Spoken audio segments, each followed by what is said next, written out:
हाय नमस्कार। आजची आपली रेसिपी आहे लसूण चटणी। त्या अगोदर तुम्ही माझ्या चॅनलवर नवीन असाल तर व्हिडिओला लाईक करा, शेअर करा आणि चॅनलला सबस्क्राईब करा। चला तर बनवायला सुरुवात करूया।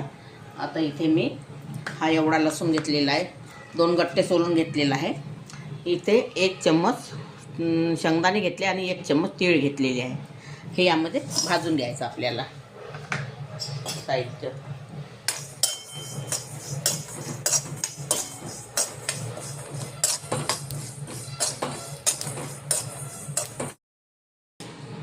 आता हे शेंगदाणे आणि तीळ भाजून घेतलेलं आहे, हे यामध्येच टाकायचं आहे आपल्याला। आणि यामध्ये लसूण टाकायचं आहे। एवढा सारा लसूण टाकलेला आहे मी। आणि हा सांबार आणि 2 ते 3 हिरव्या मिरच्या,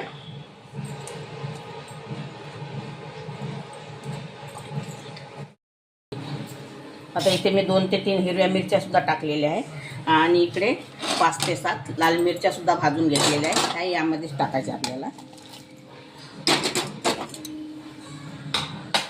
आणि कढीपत्ता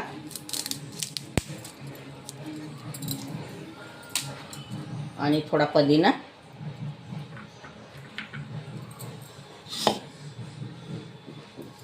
इथे 2 चम्मच लाल मिरची पावडर आहे आणि स्वादानुसार मीठ आहे, हे यामध्ये टाकून घ्यायचं आहे।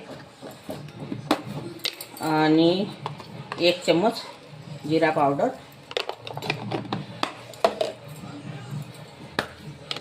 1 चम्मच धनी पावडर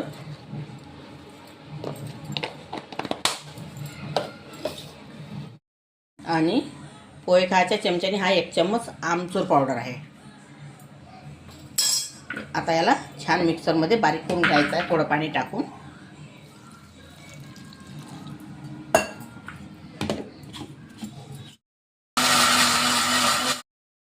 हे बघा, आता इथे सगळं जिन्नस मी यामध्ये बारीक करून घेतलेला आहे। एकदम खूप पिंड नाही करायचं बारीक, असं थोडंसं गरभर ठेवायचं, म्हणजे चटणी खायला सुंदर लागते। आता ही थोडी मी तडका मारणार आहे। तर इथे मी 2 चम्मच तेल टाकलेलं आहे। आता यामध्ये मी जिरं टाकत आहे।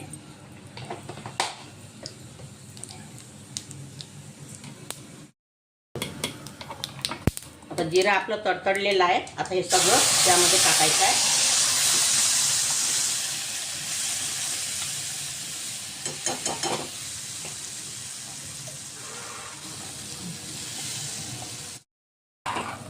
आता याला आपल्याला थोडं शिजून घ्यायची आहे चटणी, 5 मिनिटं। हे बघा, आता आपली लसूण चटणी तयार झालेली आहे। अगर तुम्हाला माझी रेसिपी आवडली असेल तर व्हिडिओला लाईक करा, शेअर करा आणि चॅनलला सबस्क्राईब करा। आणि इंस्टाग्रामवरती जाऊन फॉलो करा, फेसबुकवरती जाऊन पेजला फॉलो करा। आणि व्हिडिओ बघितल्याबद्दल धन्यवाद।